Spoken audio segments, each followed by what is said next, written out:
This channel does not promote any violent, harmful, or illegal activities. All content provided by this channel is meant for an educational purpose only.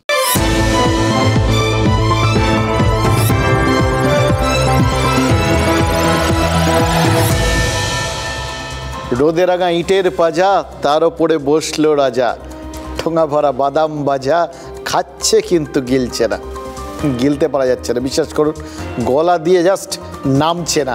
একটার পর একটা বিভ্রান্তি চোখের সামনে আসছে, আর আমরা আপনাদের সামনে সেটাই হাজির করছি আর একটু একটু করে দুশ্চিন্তায় ডুবে যাচ্ছি। আচ্ছা, কবে এই নারকীয় হত্যাকাণ্ডের পর্দা ফাঁস হবে বলুন তো?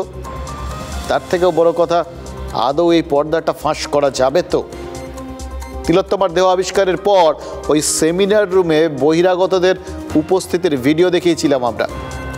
তারপরেই ডিসি সেন্ট্রাল ইন্দিরা মুখোপাধ্যায়কে সাংবাদিক সম্মেলনে বসতে হয়েছিল। প্রথম দিন সেটা 40 ফুট ঘেরাটোপের কথা বলেছিলেন তিনি।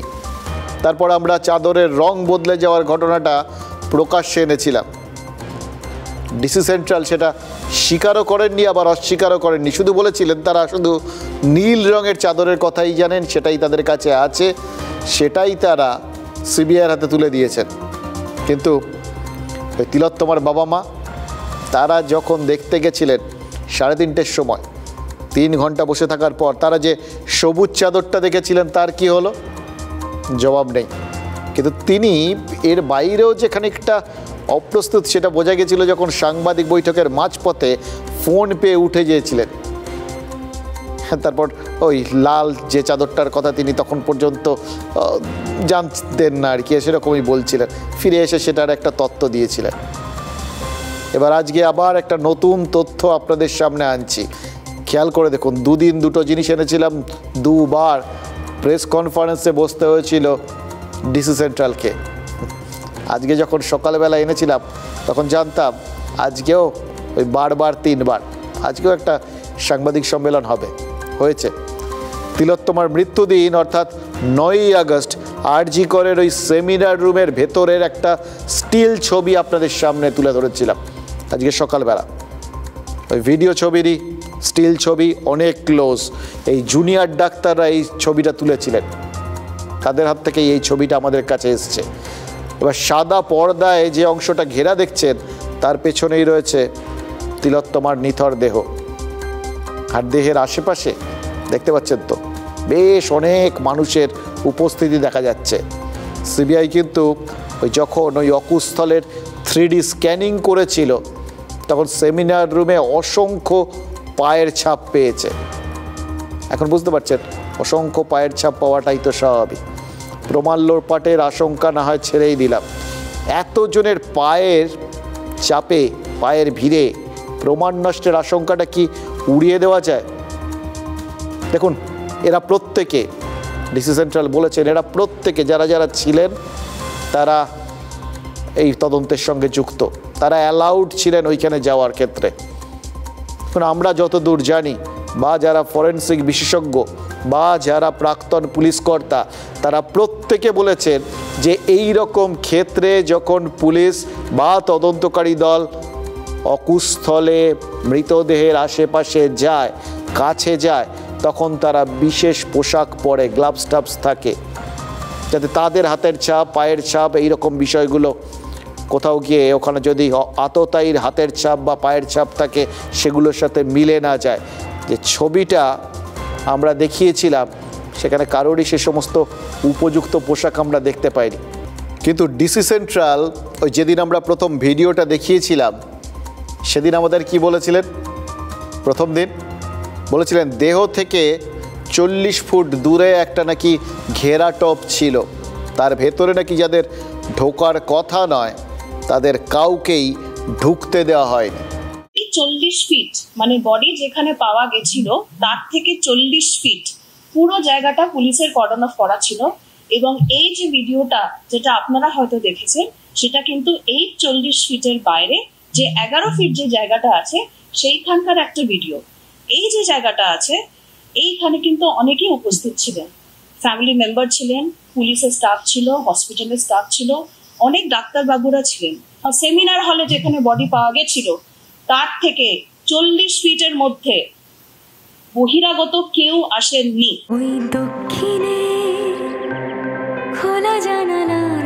গাঙ্গুলি গ্রুপ, আপনার পছন্দ বোঝে।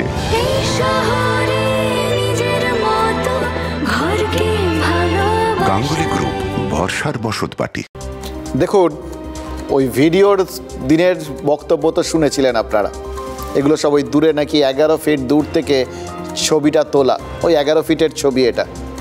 তাই জন্য আমরা আজকে স্টিল ছবিটা দেখিয়েছি, যে ছবিটার মধ্যে ওই একদম যেখানে বডিটা ছিল সেখানকার ছবি। বডির আশেপাশে কতটা ভিড় ছিল, কে কে ছিলেন পরিষ্কার দেখা যাচ্ছে। এই সাদা চাদরটা, এটা ওখানে মৃতদেহকে ঢেকে রাখতে ব্যবহার হয়, হসপিটালের তরফ থেকে দেওয়া হয়েছিল। এটা আমরা দেখাচ্ছিলাম এবং দেখানোর পর ওই বললাম আমরা জানতাম যে আরেকটা সাংবাদিক সম্মেলন হয়েছে। সকাল থেকে এই ছবি দেখানোর পরেই বিকেলে সাংবাদিক বৈঠক করেন ওই কলকাতা পুলিশের ডিসি সেন্ট্রাল ইন্দিরা মুখোপাধ্যায়। তিনি কলকাতা পুলিশের তরফে আমাদের দেখানো ছবিটাই দেখিয়েছেন, অর্থাৎ ছবিটা ঠিকঠাক, ছবিটার সত্যতা স্বীকার করেছেন।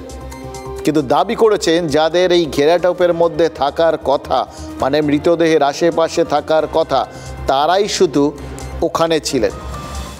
সেমিনার হল 51 ফুট বাই 32 ফুটের মাঝখানে যেখানে বডি ছিল সেখান থেকে 40 ফুট আমাদের মেন কর্ডন যেটা ছিল সেখানে ছিল, এবং যেটা ডেড বডি যেখানে ছিল তার সামনে একটা কর্ডন, বিকজ এত কাজ হচ্ছে ওখানে আরেকটা কর্ডন ছিল। তো এই যে এত লোক, এটা বিভিন্ন সময়, মানে কখনো ফটোগ্রাফি টিম আসছে, কখনো ফরেন্সিক টিম আসছে, কখনো ইনকোয়েস্ট টিম আসছে।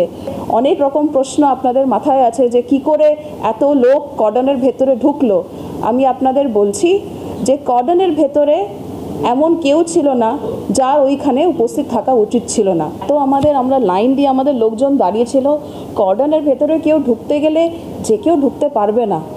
আমরা দেখুন প্রচুর কেস আমরা হ্যান্ডেল করি, আমাদের স্পেশাল হোমিসাইড সেকশন আছে, ডিটেকটিভ ডিপার্টমেন্ট আছে, থানার যারা অফিসাররা আছে তারা অনেক কেস করে, বছরের পর বছর ইনভেস্টিগেশন আছে।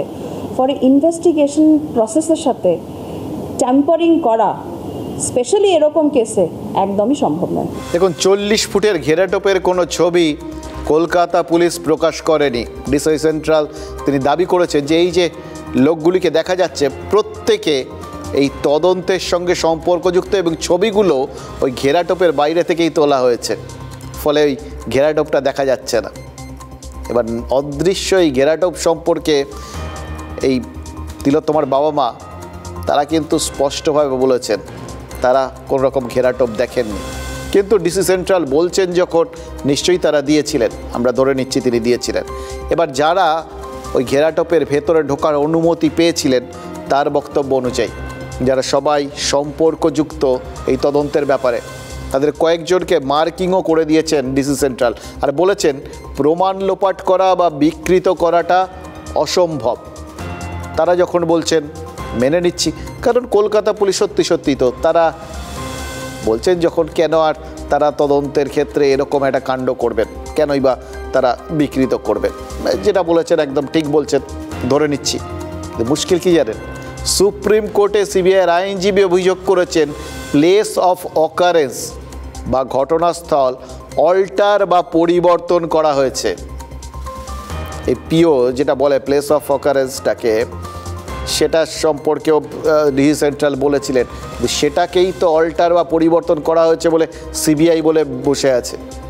এবার দেখুন, আমাদের ধরার কিছু নেই, দুজন এক্সপার্ট বডি, কলকাতা পুলিশ তারা এক্সপার্ট, শুনলেন তো ডিসি সেন্ট্রাল বললেন এরকম অনেক কেস তারা হ্যান্ডেল করেন, সত্যিই তাই।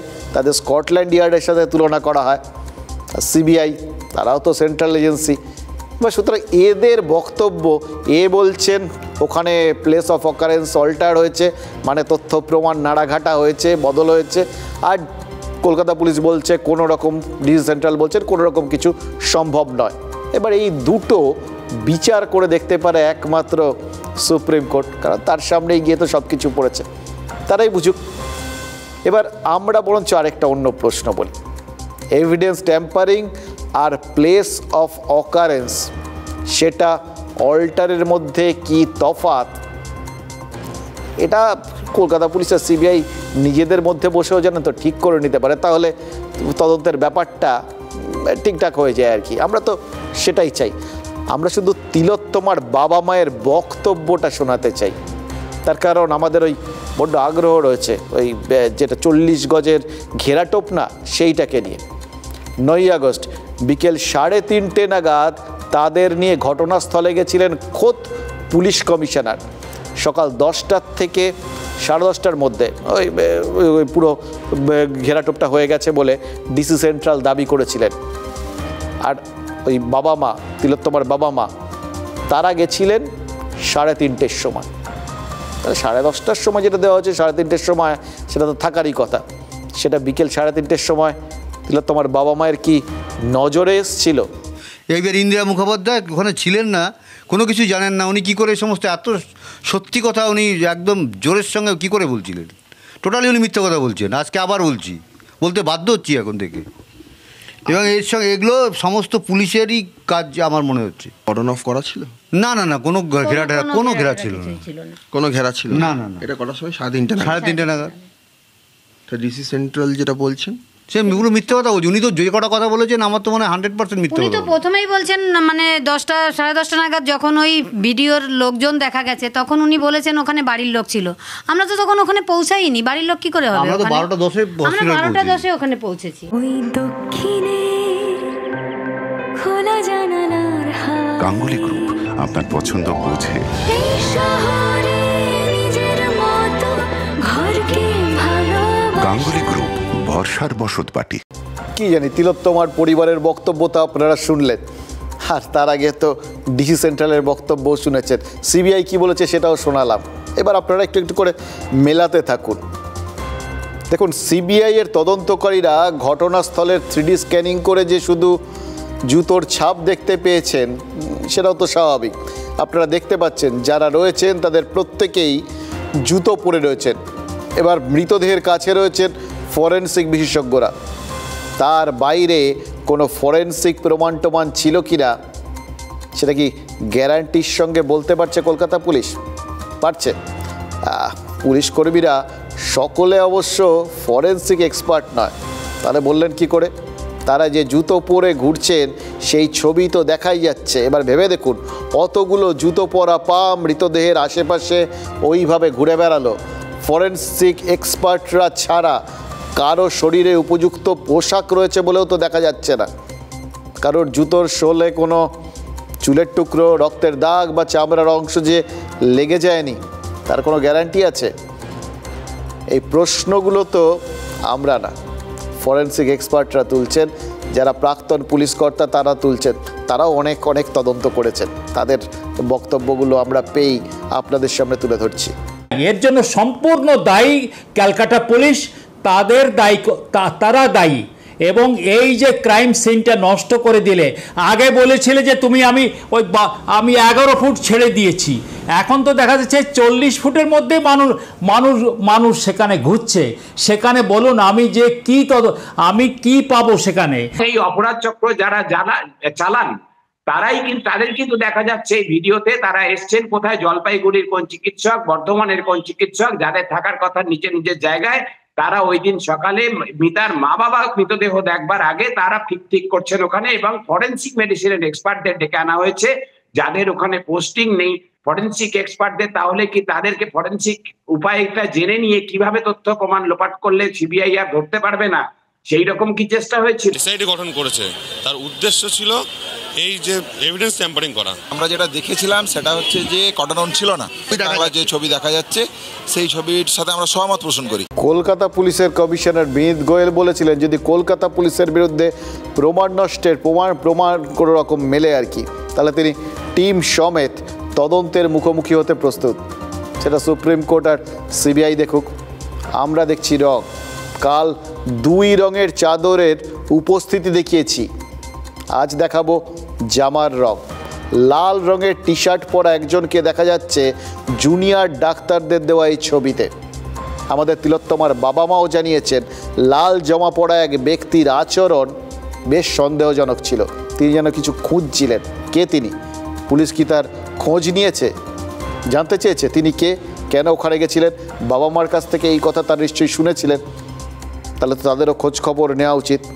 কলকাতা পুলিশ তো 7 দিনে তদন্তের নিষ্পত্তি করে ফেলতে পারতেন বলে দাবি করা হচ্ছে। এখন তো যত দিন যাচ্ছে জ্বরটা দেখছি আরও পাকিয়ে যাচ্ছে। ওই লাল জামা পরা ব্যক্তিকে পুলিশ কি ডেকেছে?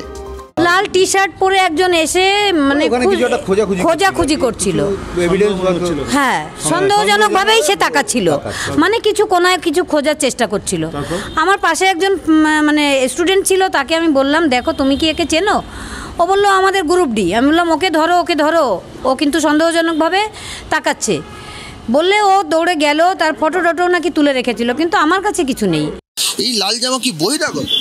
হ্যাঁ, আমাদের কলেজের চিকিৎসক কেউ নয়, এটুকু ছবি দেখে যেটুকু বুঝতে পারছি।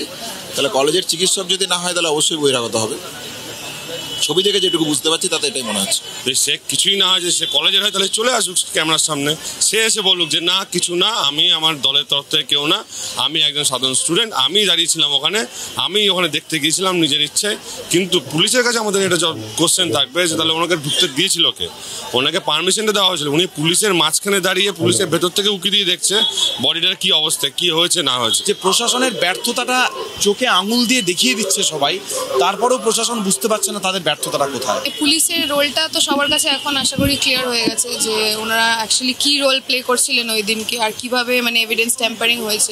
দেখুন, ইন্দিরা মুখোপাধ্যায় আলাদা করে লাল জামার ব্যাখ্যা দেননি, তবে মনে হলো উনি চিহ্নিত করার সময় উনি বোধহয় ওই লাল জামা পরা ব্যক্তিকে ফিঙ্গারপ্রিন্ট এক্সপার্ট বললেন। মানে যেভাবে অ্যারোগুলো যাচ্ছিল মনে হচ্ছে তার দিকেই গেছিল।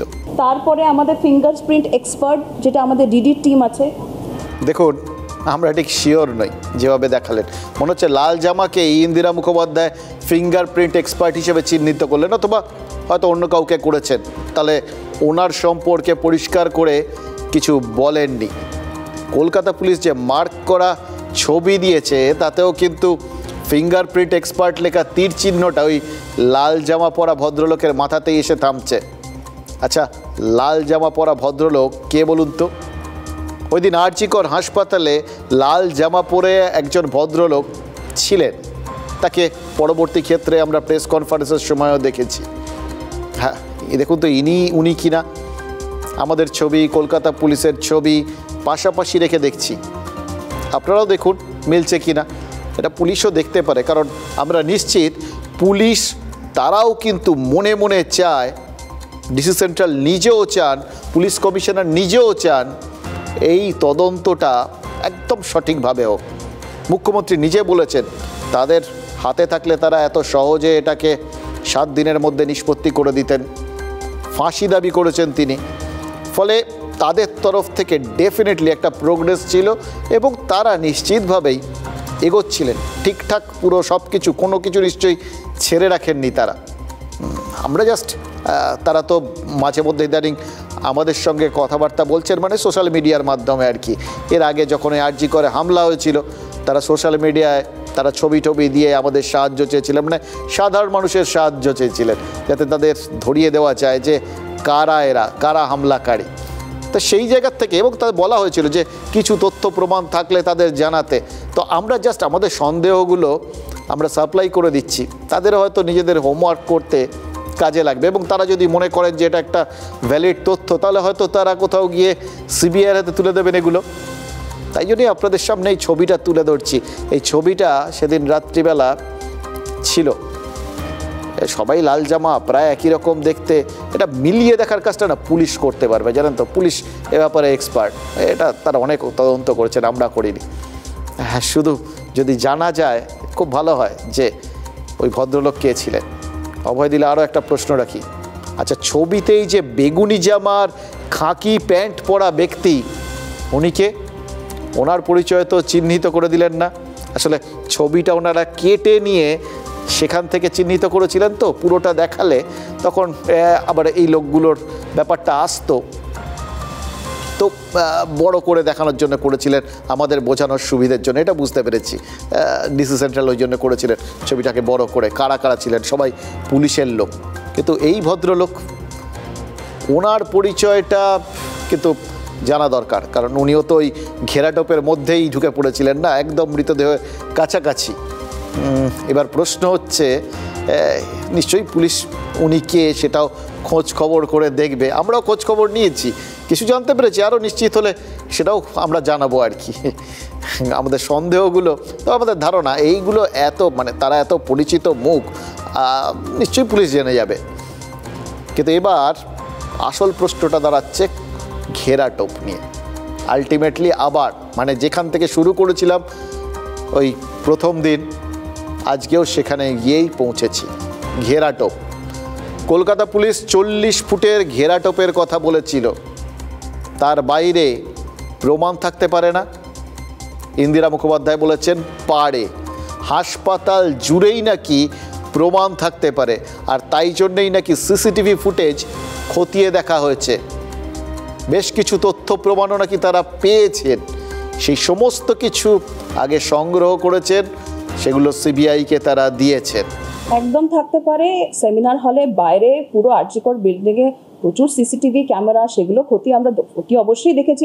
আর এছাড়াও যারা ওখানে ডিউটিতে ছিলেন, কি ডকুমেন্টস ছিল, কারা যায় কারা, এটা তো আমাদের একটা ইনভেস্টিগেশন প্রসেস, এগুলো প্রত্যেকটাই খতিয়ে দেখা হয়েছে, প্রত্যেকটাই সিবিআইকে হ্যান্ডওভার করা হয়েছে। তার মানে এই প্রশ্নটা আপনাদের আরেকটু পরিষ্কার করে দিই। প্রশ্নটা ছিল যে ওই যে 40 ফুটের ঘেরাটোপের বাইরে যে 11.5 ফুট ছিল না 11 ফুট ছিল, সেইখানে কি কোনো তথ্য প্রমাণ থাকতে পারে না? পুলিশ কি করে নিশ্চিত হয়েছিল যে ওই 40 ফুটের বাইরে আর কোনো তথ্য প্রমাণ নেই? ডিসি সেন্ট্রাল তিনি স্বীকার করে নিলেন যে ওই 11 ফুটেও তথ্য প্রমাণ থাকতে পারে, হয়তো ছিল তাদের লোকজন, ফরেন্সিক এক্সপার্টরা, তারা সব সেগুলো সংগ্রহ করে নিয়েছেন। আর ওই তারপর বাইরে গোটা হসপিটাল জুড়েই থাকতে পারে, সেগুলো তারা সংগ্রহ করেছেন, সেগুলো সিবিআইয়ের হাতে দিয়েছেন। এইবারই দুটো প্রশ্ন আবার খচখচ করছে, জানেন তো। প্রথম কথা হচ্ছে, ডিসি সেন্ট্রাল হিসেব করে জানিয়েছেন 10 নাগাদ গোটা ঘটনাটা জানা গেছিল, ওই নিচের পুলিশের কাছে খবর গেছিল, সেখান থেকে উনি বলেছেন 2 মিনিট লাগে ওপরে আসতে। 10:30টার মধ্যে পুরো জিনিসটা কর্ডন অফ হয়ে গেছিল। কর্ডন অফ হয়েছিল মানে মৃতদেহের চারপাশে একটা কর্ডন হয়েছিল, মানে আমরা যা বুঝেছি সেটা বলছি, কিন্তু ওনার ব্যাখ্যা থাকলে উনি নিশ্চয়ই পরে আবার নিশ্চয়ই বলবেন। মৃতদেহের চারপাশে যে সাদা চাদরটা, এটা মৃতার ওই তিলোত্তমার সম্ভ্রম রক্ষার জন্য ঘিরে দেওয়া হয়েছিল। তারপর 40 ফুট দূরে ঘেরাটোপ দিয়েছিল পুলিশ, তারপর 11 ফিটটা ছেড়ে রাখা হয়েছিল ওই ভিড় করার জন্য, গ্যালারি বানানো হয়েছিল। গোটা ঘটনাটা হলো 20 মিনিটের মধ্যে, 10 থেকে 10:30টার মধ্যে। 20 মিনিটের মধ্যে সমস্ত এক্সপার্টরা এসে, ফরেন্সিক এক্সপার্টরা এসে পুরো সেমিনার হলটা তন্ন তন্ন করে খুঁজে সমস্ত তথ্য প্রমাণ সংগ্রহ করে নিশ্চিত হয়ে গেলেন যে 40 ফুটের বাইরে আর কিচ্ছু নেই। 40 ফিটের মধ্যেও তারা নিশ্চিত হয়ে গেলেন আর কিছু পড়ে নেই।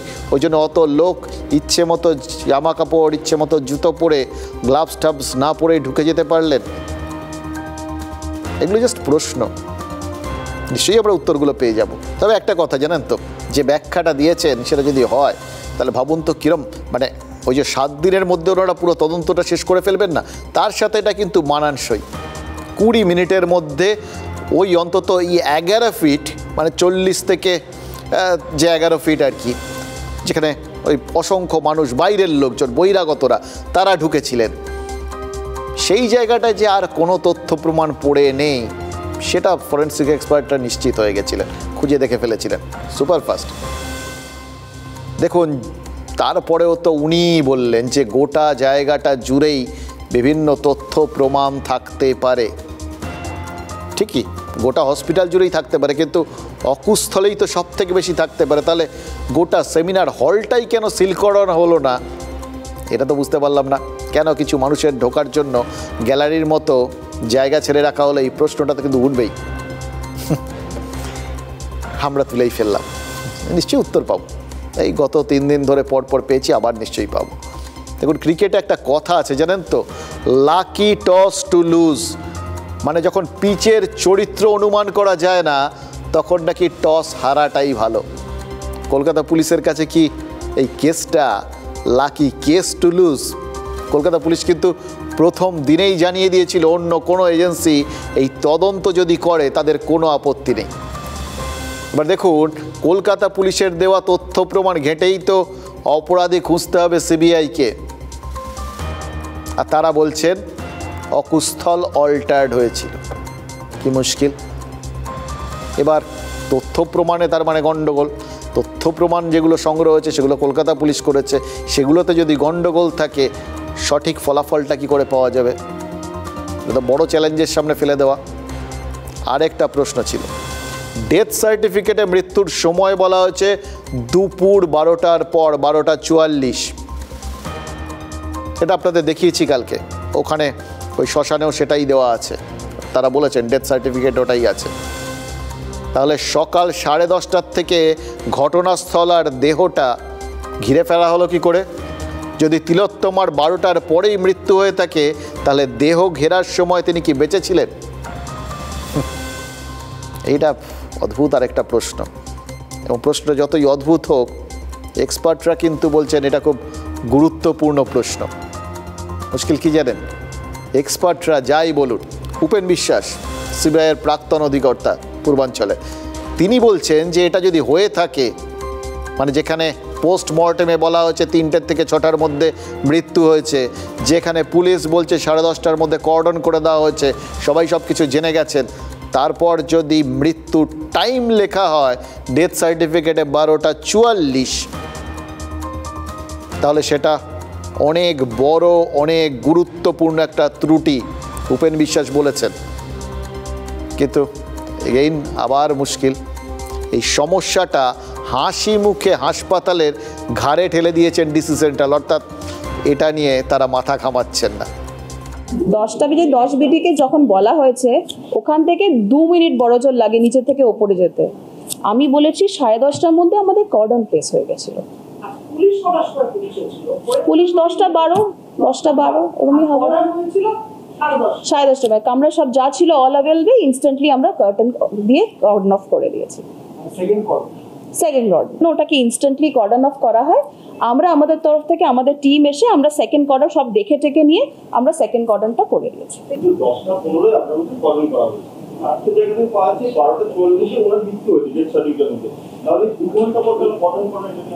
এটা তো যারা ডিক্লেয়ার করেন ডেথ, এটা ডাক্তারবাবুরা ভালো বলবেন, এটা তো ওদের একটা মেডিকেল প্রসিজার আছে যে কতক্ষণে এটা ডিক্লেয়ার করা যায়।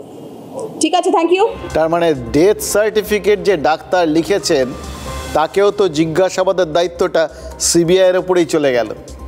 হাসপাতালের যে অ্যাসিস্ট্যান্ট সুপার তিলোত্তমার বাড়িতে ফোন করে আত্মহত্যার কথা বলেছিলেন তাকেও তো জিজ্ঞাসাবাদ করেনি পুলিশ, সিবিআই করেছে। মানে কলকাতা পুলিশ কি প্রথম থেকেই জানতো যে তদন্তটা তাদের হাতে থাকবে না, সিবিআইয়ের হাতে চলে যাবে, তাই আর বেশি পণ্ডশ্রম করেনি। আর ওই মহিলা বলছেন তিনি নাকি, ওই অ্যাসিস্ট্যান্ট সুপার তিনি বলেছেন তিনি নাকি ঘাবড়ে গিয়ে এই কথা বলে ফেলেছেন। ঘাবড়ানোর কথা তো তার বাবা মার, তারা যাতে ঘাবড়ে না যান সেজন্যে প্রথম দুবার যে বলেছিলেন যে অসুস্থ মেয়ে, এটা তো ঠিক আছে, অনেক সময় এরকম বলা টলা হয় হয়তো, যাতে যেতে যেতে তারা না অসুস্থ হয়ে না পড়ে, মেয়ে তো তাদের সন্তান। কিন্তু তিনি কি করে ঘাবড়ে গিয়ে তৃতীয়বারে আত্মহত্যার কথা বলে ফেললেন? তখনও তো তারা সত্যি সত্যি রাস্তাতেই ছিলেন, পরিস্থিতির বদল হয়নি। তাহলে তিনি ঘাবড়ালেন কেন? নাকি পরিস্থিতির ঘাবড়ানোর মতো হয়ে গেছিল তার জন্যে, ওই অ্যাসিস্ট্যান্ট সুপারের জন্য? আচ্ছা, তিনি তখন ঘাবড়েছেন নাকি এখন ঘাবড়ে গিয়ে বলছেন, সেটা নিশ্চয়ই তদন্তকারীরা বিচার করে দেখবে। আমরা বরঞ্চ আরও কয়েকটা কথা বলে নিই, আরও বেশ কিছু বিভ্রান্তি, যে কথাগুলো আজ না বললেই না।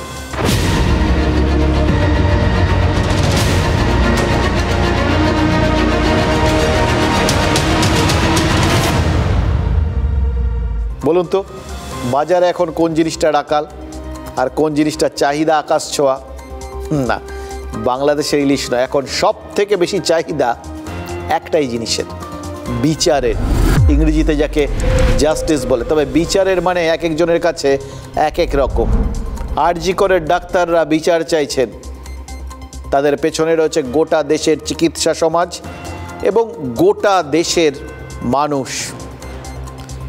রায়গঞ্জের একজন ডাক্তার, তিনি প্রেসক্রিপশনে বিচার চাই বলে স্ট্যাম্প মেরে দিচ্ছেন, উই ওয়ান্ট জাস্টিস, মানে রোগীর ওষুধগুলো প্রেসক্রাইব করছেন আর অসুস্থ রাজ্যের জন্য সুবিচারের দাবিটা প্রেসক্রাইব করছেন।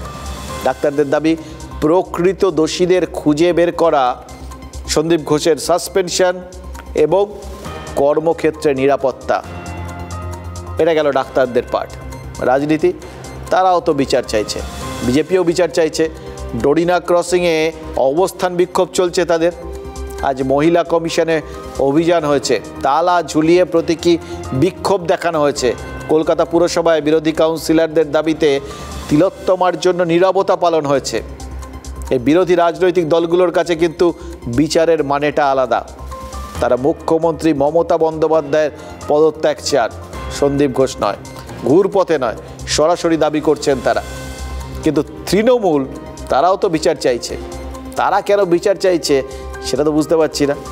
তৃণমূল শাসিত সরকারের হাসপাতালে অন ডিউটি ডাক্তার ধর্ষিতার খুন হয়েছেন, একটা অপরাধীকে ধরা হয়েছে, কিন্তু তাকেও তো আর খাড়া করে রাখা যাচ্ছে না। সে নাকি বারবার ওই পলিগ্রাফ টেস্টের সময় অস্বীকার করেছে। এই অবস্থায় দলের নেতৃত্বে তৃণমূল ছাত্র পরিষদের সদস্যরা শিক্ষা প্রতিষ্ঠানের বাইরে বিচারের দাবিতে বিক্ষোভ, জমায়েত সব শুরু করে দিল। মেয়র রোডে তৃণমূল ছাত্র পরিষদের সভায় মমতা বন্দ্যোপাধ্যায় এই কর্মসূচির ঘোষণা করেছিলেন, কিন্তু টিএমসিপি বিচারটা চাইছে কার বিরুদ্ধে? কেন? সিবিআইয়ের বিরুদ্ধে। সিবিআই কি ঘটনার জন্য দায়ী? না। সিবিআই কি প্রমাণ লোপাটে অভিযুক্ত? মোটেই না। তাহলে সিবিআইয়ের কাছে বিচারের দাবি কেন? তাহলে আর কার কাছে জানাবে? বাকি সব তো তাদের নিজেদের, সেটা হয় নাকি? আর আন্দোলনে না থাকলে রাজনৈতিক জমিটা আবার বাম আর বিজেপি মিলে ভাগাভাগি করে নেবে, সেটাও তো হতে দেওয়া যায় না। অতএব বিচারের দাবি তুলতেই হবে। বিচারের দাবিতে তৃণমূল কংগ্রেসও তাই আন্দোলনে রয়েছে।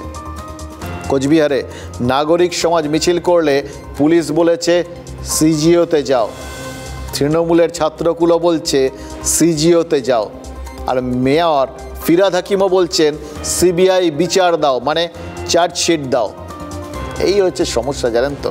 তিলোত্তমার তড়িঘড়ি অন্ত্যেষ্টি হয়ে গেছিল, কিন্তু মেয়েটা তো মরেনি। এটা তো আরও বড় মুশকিল। কোটি কোটি জনতার বুকে বেঁচে উঠেছে। চার্জশিট দাখিল হয়ে গেলে ফাইলটা পাকাপাকিভাবে ক্লোজ হয়ে যাবে। তাই কি জাস্টিসের দাবি উঠছে এইভাবে? কিন্তু তদন্ত সিবিআইতে, মামলা সুপ্রিম কোর্টে, আপনি যাবেন লালবাজার। আমার বক্তব্য যে লালবাজারে আপনি না গিয়ে আপনার যা অভিযোগ আছে সেগুলো তথ্য প্রমাণ সহ সিবিআইকে দিন। উই ওয়ান্ট জাস্টিস, সিবিআই তাড়াতাড়ি করো। আর যদি কিছু না পাও তাহলে দয়া করে বিভ্রান্ত করো না। ক্যালকাটা পুলিশ যেটা দিয়েছে সেটাকেই টাইপ করে জমা দিয়ে দাও ফাইনাল চার্জশিট হিসেবে। আর সবার আগে আপনাদের সব আন্দোলন চলুক, আপনারা দয়া করে আগে কাজে যোগ দিন। তাহলে জাস্টিসটা দুটো জায়গাতে আছে। এক, রোগীদের জন্য জাস্টিস চাইছেন, সেই জন্য ডাক্তারদের কাজে যোগ দেওয়ার কথা বলছেন। আর মেয়র ফিরাদ হাকিম তিনি যেটা বললেন, জাস্টিসটা দুটো জায়গায়। এক, তাড়াতাড়ি করতে হবে যেভাবেই হোক। তাড়াতাড়িটাই হচ্ছে আলটিমেট, মানে কাকে কিভাবে খুঁজে বার করলেন, ঠিক দোষী খুঁজে বার করা গেল এরকম ব্যাপার না, তাড়াতাড়ি করতে হবে। আর সেই তাড়াতাড়ি করার জন্য কিভাবে করতে হবে তারও একটা নিদান দিয়ে দিয়েছেন। যদি তাড়াতাড়ি খুঁজে না পায় অন্য কিছু, তাহলে সিবিআই ওই কলকাতা পুলিশ যেটা দিয়েছে সেটাই চার্জশিট করে জমা দিয়ে দিক, অর্থাৎ ওই সঞ্জয় রায়কে দোষী সাব্যস্ত করে দিক, সঞ্জয় রায়ের ফাঁসি হয়ে যাক। তাড়াতাড়ি ফাঁসি অবধি ব্যাপারটা কমপ্লিট হয়ে গেল। এবার দেখুন, সবাই সুবিচার চেয়েছেন। মমতা বন্দ্যোপাধ্যায়, অভিষেক বন্দ্যোপাধ্যায় সুবিচার চেয়েছেন। তৃণমূল নেতৃত্ব দোষী বা দোষীদের ফাঁসি চেয়েছেন। তৃণমূলের সাধারণ সম্পাদক আইন করে এনকাউন্টার চেয়েছেন। কিন্তু তারপরেও কত রকম অ্যাঙ্গেল থেকে লোকজন সুবিচার চাইছে। সুবিচারের কিছুতেই মিলে সুর মেলা তুমহারা হচ্ছে না। সাধারণ মানুষের মনের কথা বুঝে তৃণমূল নেতারা কথা বলছেন, কিন্তু প্রতিবাদ আর শাসক দলের অবস্থান দুটো সমান্তরালে চলছে, কোথাও একটার সঙ্গে অন্যটার মিল হচ্ছে না। সেটার কারণ কি?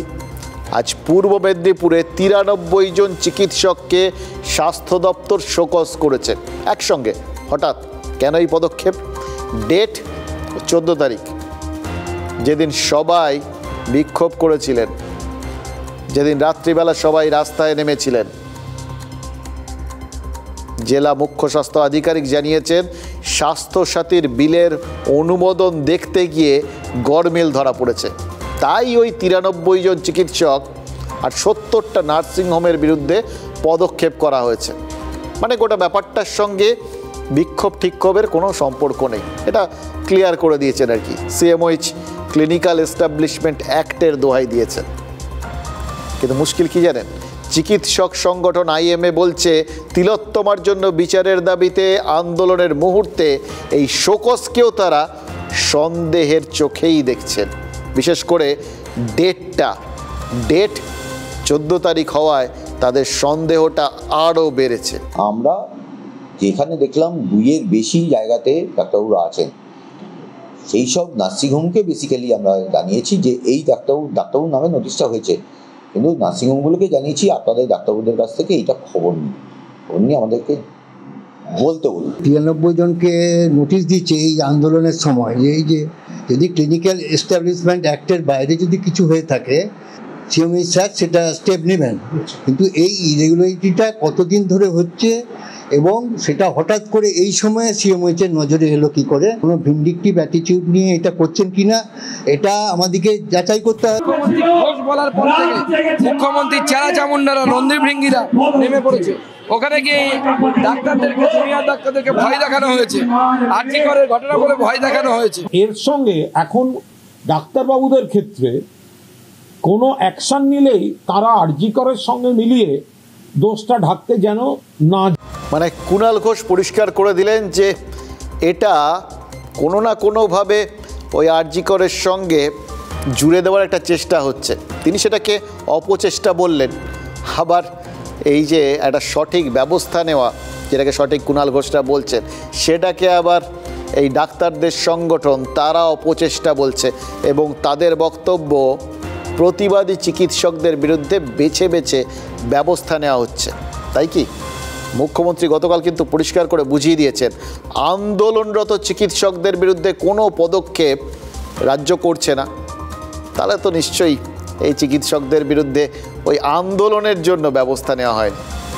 তাহলে কয়েকটা প্রশ্ন যে কেউ তুলতে পারেন জানেন তো। এক, জেনে শুনে এই রকম সময়ে যে এইরকম কাণ্ডটা হলো, টাইমিংটা একটু গোলমাল হয়ে গেল নাকি? মানে এই টাইমিংটা যদি ঠিক থাকতো, অন্য সময় হতো, তাহলে তো এত বিতর্ক হতো না। কিন্তু ঠিক এই সময় এই কাণ্ডটা করে এই সিদ্ধান্তগুলো নিয়ে মুখ্যমন্ত্রীকেই কি একটু অস্বস্তিতে ফেলে দেওয়া হলো না? কারণ একটা ইদানিংকালে প্রচুর ব্যাখ্যা নিয়ে গণ্ডগোল হচ্ছে জানেন তো। মুখ্যমন্ত্রীকে নিজেকে বলে তারপর তার ব্যাখ্যা শুদ্ধ দিয়ে দিতে হচ্ছে, কারণ লোকে ভুল মানে করছে। এক্ষেত্রেও তো মুখ্যমন্ত্রী বললেন একরকম, তারপরে এমন একটা কাণ্ড ঘটলো, সেটার আবার অপব্যাখ্যা হতে পারে। এটা কি লোকজন ভাবছে ঠাবছে না? মুখ্যমন্ত্রী তো দলনেত্রী, তার সম্মান, তার কথা, এই তাকে অপ্রস্তুতে ফেলে দেওয়ার চেষ্টা নিশ্চয়ই কাউকে করা উচিত না, তাই না? দুই, মুখ্যমন্ত্রী পরিষ্কার করে বুঝিয়ে দেওয়ার পরেও এই আন্দোলনরত চিকিৎসকদের কি টার্গেটটা একবারই করা হচ্ছে না? এসএসকেএম হাসপাতালে আন্দোলনকারী চিকিৎসকরা বলছেন তাদের আন্দোলন তুলে নেওয়ার জন্য নাকি চাপ দেওয়া হচ্ছে। চাপ কে দিচ্ছেন? এসএসকেএমের আন্দোলনকারীদের অভিযোগ, হাউস স্টাফ রঞ্জিত সাহা নাকি তাদের হুমকি দিচ্ছেন। রঞ্জিত সাহার বিরুদ্ধে এসএসকেএমের ডিরেক্টরের কাছে আন্দোলনকারীরা অভিযোগও জানিয়েছেন। আবার পশ্চিম মেদিনীপুর মেডিকেল কলেজের আন্দোলনরত জুনিয়র ডাক্তাররা আবার বলছেন হাসপাতালের টিএমসিপি ইউনিটের প্রেসিডেন্ট নাকি দলবল নিয়ে তাদের ভয় দেখাচ্ছেন। মেদিনীপুর মেডিকেলের ওই টিএমসিপি নেতা মুস্তাফিজুর রহমান নাকি আবার আরজি করের প্রাক্তন অধ্যক্ষ সন্দীপ ঘোষের ঘনিষ্ঠ। সেই ঘুরে ফিরে আবার আরজি কর যোগ, আর সমস্ত কিছু ওটাকে আঁতুর ঘর নাকি, এটা কি গুরুকুল আরজি কর, যেখান থেকে সন্দীপ ঘোষের বিভিন্ন সব চেলাচামুন্ডারা বেরিয়েছে। তাহলে কি আরজি করের ঘটনায় সন্দীপ ঘোষের চাপ কমাতেই আন্দোলন তুলে নিতে চাইছেন বা তুলে দিতে চাইছেন টিএমসিপি নেতা মুস্তাফিজুর? গুরুদক্ষিণা নাকি এটা? কিন্তু এইভাবে দিকে দিকে জুনিয়র ডাক্তারদের টার্গেট করলে মুখ্যমন্ত্রীর বার্তাটাই তো মাঠে মারা যাবে। বিরোধীরা তো বলবেন যে মুখ্যমন্ত্রী যতই সোশ্যাল মিডিয়ায় পোস্ট করে ওই ডাক্তারদের আন্দোলনকে সমর্থন জানান, তিলোত্তমার জন্য বিচারের দাবিতে পাশে থাকার আশ্বাস দিন, আসলে ভেতরে ভেতরে স্বাস্থ্য দপ্তর বা তার দলের যে ছাত্র উইং, ডাক্তারদের উইং, তারা আন্দোলন দমন করতে উঠে পড়ে লেগেছে। তার মানে সেক্ষেত্রেও গোটা বিষয়টা বিরোধীদের মুখ্যমন্ত্রীর দিকে আঙুল তুলে দেওয়ার সুযোগ কেউ কেউ করে দিচ্ছেন, যারা আবার দলেরই ঘনিষ্ঠ। এটাকে অন্তর্ঘাত বলবেন নাকি? হ্যাঁ, আমরা যখন প্রতিবাদের জন্য আমাদের সমস্ত রেসিডেন্ট সবাই মিলে যখন ডিসাইড করি যে আমরা কর্মবিরতিতে যাব, সেই পথেও বারবার বাধা হয়ে দাঁড়ানোর চেষ্টা করা হয়েছে। এবং শুধুমাত্র যে থ্রেট এটাই বলছি না, সবাইকে পাস ফেলের যে থ্রেট দেওয়া এবং ইভেন ফিজিক্যাল অ্যাসল্ট অবধি এরকম করা হয়েছে। আমরা কলেজে এই থ্রেট কালচার জিনিসটাকে বন্ধ করতে চাই। এই থ্রেট কালচার জিনিসটা গুড় বাসা হয়ে বিভিন্ন কলেজের মধ্যে ঢুকে রয়েছে। আজকে এখানে একটা নাম উঠে আসছে, শুধু একটা নাম নয়, এই থ্রেট কালচারটা ঢুকে রয়েছে। যেখানে প্রেসক্রিপশনেও প্রতিবাদের ছাপ পড়ছে, প্রেসক্রিপশনে উই ওয়ান্ট জাস্টিসের শিলমোহর লাগাচ্ছেন চিকিৎসকরা, সেখানে জুনিয়র চিকিৎসকদের পাশে থাকতে জীবন জীবিকা বাজিয়ে রাখছেন সিনিয়র চিকিৎসকরা। বলছেন আন্দোলনরত একজন জুনিয়র ডাক্তারের বিরুদ্ধে যদি ব্যবস্থা নেওয়া হয় তাহলে তারা গণপদত্যাগ করবেন। তখন এভাবে আন্দোলনকারীদের টার্গেট করার অভিযোগগুলো অন্য আশঙ্কা করার একটা জায়গা তৈরি করে দিচ্ছে। জানেন তো, সত্যি যদি গণপদত্যাগটা ঘটে যায় কি হবে বলুন তো? হাসপাতালে চিকিৎসা তো থমকে যাবে, রুগীরাও অসুবিধায় পড়বেন, মানে আমি আপনি। আর পরিস্থিতি সেদিকে গেলে সব থেকে বেশি যে জিনিসটা ঘটার সম্ভাবনা সেটা হলো ডাক্তারদের প্রতি আম জনতার যে সৌভ্রাতৃত্ব বোধটা, চারপাশে যে সবাই সহমর্মিতা দেখাচ্ছেন, সেটাই তো পুরো উল্টো দিকে চলে যাবে। ডাক্তারদের আন্দোলনে যে সিম্প্যাথি রয়েছে, সেই সহানুভূতির হাওয়াটা উল্টো দিকে ঘুরতে শুরু করবে। তখন গণদেবতাদের গণশত্রু বানিয়ে দেওয়াটা সহজ হবে। সেটাই কি কেউ চাইছেন? নাহলে মুখ্যমন্ত্রী যেখানে পরিষ্কার বলে দিচ্ছেন যে আন্দোলনকারী চিকিৎসকদের প্রতি তার পূর্ণ সমর্থন রয়েছে, তিনি তাদের বিরুদ্ধে একটা কথাও বলেননি, পদক্ষেপ নেওয়ার কথা তো পরের কথা আর কি। তখন জেলায় জেলায় ডাক্তারদের আন্দোলনটাকে জোর করে বন্ধ করে দেওয়ার জন্য যারা ফোঁস করছেন, তাদের আর কি উদ্দেশ্য থাকতে পারে? ডাক্তারদের বিরুদ্ধে সাধারণ মানুষকে লড়িয়ে দিলেই তো আসল চাপটা আলগা হয়ে যাবে। তিলোত্তমার জন্য বিচারের দাবিটা ভুলিয়ে দিতে বা তিলোত্তমা যাতে সুবিচার পায় তার জন্য যে আন্দোলনটা হচ্ছে, সেই আন্দোলনকে ভুল পথে নিয়ে যাওয়ার জন্য এর থেকে বড় ফাঁদ আর কি হতে পারে? আরেকটা জিনিস, মূল দুটো শ্রেণী, সাধারণ মানুষ, আন্দোলনরত ডাক্তার, এদের দুদলকে যদি লড়িয়ে দেবার ফাঁদ তৈরি হয়ে থাকে, এরকম আরও কিছু ফাঁদও কি তৈরি হচ্ছে না সাধারণ মানুষের জন্য? নাহলে কে বা কারা পুলিশ আর পাবলিককে প্রতিপক্ষ বানিয়ে দিতে, সম্মুখ সমরে নামিয়ে দিতে উঠে পড়ে লেগেছে? এবং সত্যি কথা বলতে কি, সামনাসামনি লড়াইয়ে নামিয়ে দিতে চেয়েছে, নামিয়ে দিয়েছে। এদের উদ্দেশ্যটা কি? পুলিশ তুমিও চিন্তা করো, তোমার মেয়েও হচ্ছে বড়। তিলোত্তমার জন্য বিচার চেয়ে রাত জাগা মিছিলে প্রথম এই স্লোগান উঠেছিল। তারপর মিছিল যত বেড়েছে, স্লোগান তত চড়েছে। স্লোগান কি পুলিশের কান দিয়ে ঢুকে মর্মে খুব আঘাত করেছিল? পুলিশের উর্দির নিচের মানুষগুলো কি সত্যি মেয়ের কথা ভেবে একটু ইমোশনাল হয়ে পড়ছিলেন?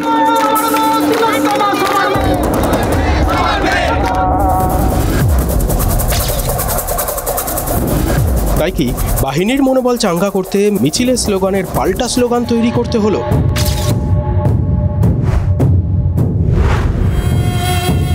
পুলিশের মেয়ের চিন্তা ছাড়ো, সে লড়াই করেই হচ্ছে বড়।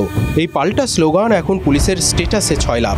কলকাতা পুলিশের বড় কর্তারা যেমন পোস্ট করেছেন, তেমনই রাজ্য পুলিশের এসপি ডিএসপি পদমর্যাদার অফিসাররাও পোস্ট করেছেন। পুলিশ তুমি দিচ্ছ সাফাই নিজের মেয়েকে নিয়ে, মেয়ে বড় হচ্ছে। পুলিশ তুমি দিচ্ছ সাফাই নিজের মেয়েকে নিয়ে, আগে উত্তর দাও কার চাপেতে লিখছো এসব ফেসবুকেতে গিয়ে। হ্যাঁ, তোমার মেয়ে হচ্ছে বড়, তোমার কাণ্ড দেখে করছো আড়াল সব ক্রিমিনাল, তোমার মেয়েও নজর রাখে। যখন ঠুকছো স্যালুট চোর নেতাকে, তোমার মেয়ের চোখে ঘৃণা, এভাবে সে তার বাবাকে দেখতেই চাইছে না। পুলিশ তোমার মেয়েও জানে আরজি করের কাণ্ড, প্রমাণ লোপাট করতে কারা করলো লন্ড ভন্ড। একটা মেয়ে লাশ হয়েছে, পুলিশ তোমার মেয়েও জানে।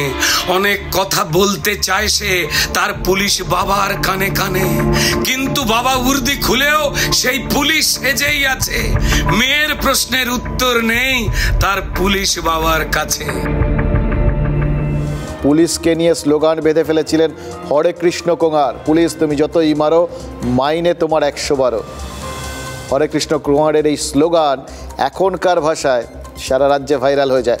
পরবর্তীকালেও এ রাজ্যে পুলিশের বিরুদ্ধে যখনই জুলুমের অভিযোগ উঠেছে তখনই ওই স্লোগান উঠেছে। এমনকি কয়েকদিন আগে ওই চাকরি প্রার্থী বা ডিএ আন্দোলনকারীদের মিছিলেও তো ওই স্লোগান উঠেছে। কিন্তু পুলিশকে এর আগে কোনোদিন স্লোগানের পাল্টা স্লোগান দিতে দেখেছেন?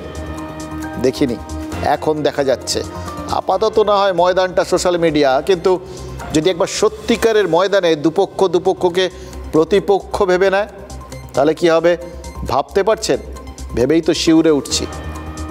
কাদের বুদ্ধিতে, কারা কেন করালেন এটা কেউ ভেবেছেন?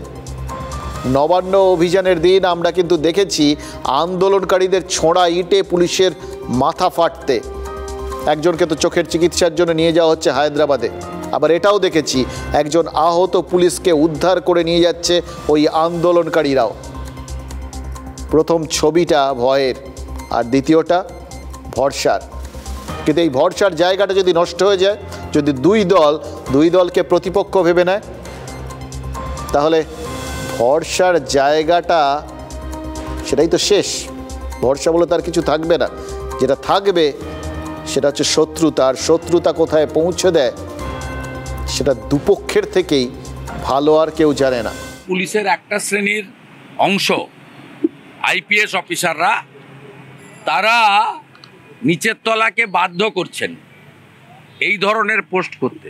এই বিষয়টাতে সিঙ্গুর খ্যাত 2006 25 সেপ্টেম্বর সিপিএমের ব্লু আইড বয় ছিলেন সুপ্রতিম সরকার। তিনি এখন এই বিষয়টাই নেতৃত্ব দিয়েছেন। কালকে আমি 15-20টা আইসি ওসির কাছ থেকেই প্রথম পাই। তারা আমাকে কনফিডেন্সিয়াল ফোন করে পাঠান যে স্যার ক্ষমা করে দিবেন, করতে বাধ্য হচ্ছে, সুপ্রতিম সরকারের নির্দেশ। সোহেলবাবু সম্পূর্ণ অকারণে এই পুলিশকে জড়িয়ে এই ধরনের পোস্ট করছেন। পুলিশ তারাও একজন নাগরিক, তো পুলিশকে যদি আক্রমণ করা হয়, পুলিশের চোখ যদি নষ্ট হয়, তাহলে পুলিশ এবং তার পরিবারের লোকদেরও সম্পূর্ণভাবে অধিকার আছে তাদের মতামত জানাবার। একদম ঠিক বলেছেন শুভেন্দু অধিকারী। তিনি রাজনীতির মানুষ, আর রাজনৈতিক নেতাদের একটা সুবিধা আছে, তারা প্রয়োজনে এক একটা কথাকে নিজেদের প্রয়োজনে তীরের মতো ব্যবহার করতে পারেন। ওই যে বিআর চোপড়ার মহাভারতে দেখতাম কুরুক্ষেত্রে ধুন্ধুমার যুদ্ধ হচ্ছে, পাণ্ডবরা একটা তীর ছুটছে, কৌরবরা একটা তীর ছুটছে, একটা তীর আরেকটা তীর, একটা তীর থেকে অনেক তীর। এরকম রাজনৈতিক নেতাদের একটা কথার থেকে অনেকগুলো কথা তীরের মতো একসঙ্গে অনেকগুলো লোককে ছুটে যেতে পারে। এবার দুজনে কিভাবে নিজেদের বক্তব্যের মোড়টা ঘুরিয়ে দিলেন আমরা তো জানি। কে কখন কার প্রতি সহানুভূতিশীল হয়ে যাবেন রাজনৈতিক নেতারা, সেটা তাদের কোনটাতে ভালো হবে সেইটার উপর নির্ভর করে। কিন্তু আমরা অন্য কথা ভাবছি। দেখুন, পুলিশের কোনো কর্তা নির্দেশ দিয়েছেন কি দেননি আমরা জানি না। পুলিশ কর্তারা স্বতঃস্ফূর্তভাবে প্রতিবাদ করছেন কি না। যা দেখেছি তাই বলছি। পুলিশ কর্তারা একদিকে যেমন স্লোগান পোস্ট করছেন দেখছি, তেমনই ছাত্র সমাজের অভিযানের দিন আহত রক্তাক্ত পুলিশ কর্মীদের ছবি ডিপিতে প্রোফাইল পিকচারে ব্যবহার করছেন, সেটাও তো দেখছি। এবার দেখুন, প্রত্যেকটা বাহিনীর কিছু কিছু ধরন থাকে। যারা সীমান্তে পাহারা দেয় তারা যদি বলে শীতের মধ্যে পাহারা দেবো না, তারা যদি বলে অকারণে গুলির সামনে দাঁড়াবো না, কেউ শুনবে? আমাদের রিপোর্টাররা যে বিভিন্ন দিন বিভিন্ন সময় রাস্তায় বেরিয়ে খবর করতে গিয়ে আক্রান্ত হয়, এই সেদিনও আরজি করে 14 তারিখ ওই তাণ্ডবের সময় আমাদের দুই বাঘিনী, দুই রিপোর্টার, তারা যেভাবে ওখানে লুকিয়ে প্রাণ বাঁচিয়ে তারপরে বেরিয়ে এসে আবার কাজ করেছিল, সেটাও তো পেশাগত তাগিদ থেকে, কারণ এটাই আমাদের করার কথা। ভয় পাওয়াটার অধিকার আছে সাধারণ মানুষ হিসেবে, কিন্তু কাজের ঝুঁকিটা সেটা তো পেশাগত ঝুঁকি। পুলিশেরও সেটা আছে। পুলিশের মতো একটা বাহিনী যার মনোবলটা সব থেকে বড় কথা, যার শৃঙ্খলাটা সব থেকে বড় কথা, যাদের মাথা উঁচু করে দৃঢ়ভাবে এগিয়ে যাওয়ার কথা, সেখানে ওপর থেকে নিচু তলার কর্মীদের ডিপি যদি থাকে ওই রকম রক্তাক্ত চেহারার একজন মানুষ, তাহলে তো তার দুটো রিয়াকশান হতে পারে। এক, বাহিনীটা মোরালি আরও ডাউন হয়ে যেতে পারে, মনোবলটা ভেঙে খান খান হয়ে যেতে পারে। হ্যাঁ, সেটা রাজনৈতিক নেতারা যেরমভাবেই দেখুন, তাদের কথা ছেড়ে দিন। আর দুই, সহকর্মীর রক্ত দেখে গোটা পুলিশ বাহিনীর মাথায় খুন চেপে যেতে পারে। এবার দুটোর একটা ঘটলেও তার ফল তো ভয়ঙ্কর। পুলিশ এখনো প্রতিদিন তৃণমূলের ভাষ্যকে প্রোপাগান্ডিস্ট হিসেবে ভূমিকা পালন করছে, প্রায় আইপ্যাক হয়ে গিয়েছে। পুলিশিং ব্যবস্থাটা ভেঙে পড়েছে, আর সেখানে দাঁড়িয়ে তারা সরকারের প্রচারক হয়ে গেছে। আমাদের পরিষ্কার দাবি, কলকাতার পুলিশ কমিশনার যে প্রথম দিন দায়িত্ব নিয়েছে, পুলিশ ওয়েলফেয়ার বোর্ডকে সামনে রেখে, তার নিজস্ব কিছু অফিসারদের সামনে রেখে ভোটারকে বাইপাস করার জন্য এবং মিথ্যা প্রচার করার জন্য, মামলার মোড় ঘুরিয়ে দেওয়ার জন্য, তার অপসারণ চান। দুটো কথা বলেছেন মোহাম্মদ সেলিম। এক, পুলিশি ব্যবস্থাটা ভেঙে পড়ছে রাজনৈতিক হস্তক্ষেপে। আর দুই, পুলিশ শাসক দলের হয়ে, সরকারের হয়ে মিথ্যে প্রচার করছে। বিরোধীদের এই আঙুল তোলার সুযোগটা কেন তৈরি করে দেওয়া হলো? এখানে আমার পরবর্তী পয়েন্ট। কলকাতা পুলিশের যে কর্তা ফেসবুকে বা সোশ্যাল মিডিয়ায় পোস্ট করে কীভাবে প্রয়োজনের সময় মানুষ তাদের ব্যবহার করেন, তাদের সাহায্য নেন, আবার বাকি সময়টা তাদেরই টার্গেট করেন, এটা জানিয়েছিলেন। ওই পোস্টটা যেটা করেছিলেন, যেটা বহু পুলিশ কর্মী তারা শেয়ার করেছিলেন, সেটা যেদিন প্রথম দেখেছিলাম তখন মনে হয়েছিল দিনের শেষে ওরাও তো সাধারণ মানুষ, ওদের পরিবার পরিজনও হয়তো পথে নেমেছেন, তিলোত্তমার জন্য বিচার চাইছেন, হয়তো ঘরে বাইরে প্রশ্নের সম্মুখীন হতে হচ্ছে। এই প্রশ্নের চাপটা তো সত্যি খুব বড় চাপ, তাই কি আবেগ তাড়িত হয়ে এরকম একটা পোস্ট করে ফেলেছিলেন?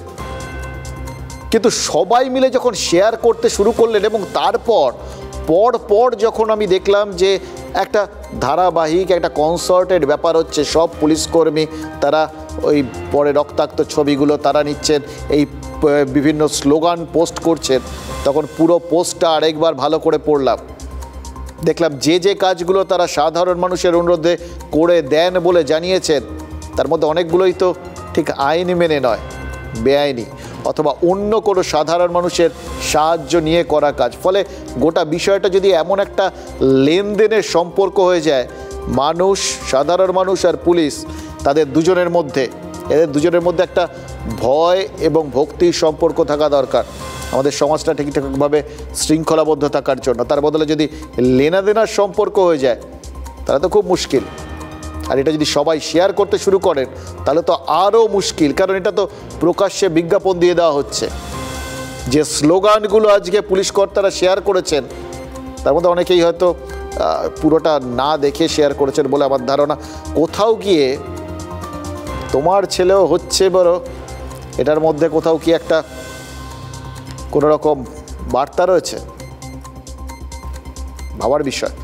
মানে যে ভাষায় কথা বললে গোটা বিষয়টা একটা ঠিকঠাক জায়গায় গিয়ে পৌঁছতে পারে, যেখানে মানুষ ভরসা রাখতে পারে পুলিশের কাছ থেকেই তারা ভরসা পাবে, সুবিচার পাবে, তাহলেই তো সব কিছু সুস্থ থাকে, ঠিকঠাক থাকে। কিন্তু তার মধ্যেই আমরা ওরাটা পুলিশ আর সাধারণ মানুষের মধ্যে কে করে দিচ্ছে? কেউ কি চাইছে? তাহলে এটা হচ্ছে সাধারণ মানুষের জন্য এবং পুলিশের জন্য দ্বিতীয় ফাঁদ। ওখানে যদি সাধারণ মানুষের সাথে ওই ডাক্তারদের গণ্ডগোল লেগে যায়, এখানে যদি পুলিশের সাথে পাবলিকের গণ্ডগোল লেগে যায়, তাহলে তো যে একটা অব্যবস্থার চরম অনাসৃষ্টির একটা পরিবেশের সৃষ্টি হবে, তাতে কোথাও গিয়ে তিলোত্তমার সুবিচারের দাবিটাই তো পেছনে চলে যাবে। কেউ কেউ কি আড়ালে থেকে সেটাই চাইছেন, সেই দিনটার অপেক্ষাতেই রয়েছে।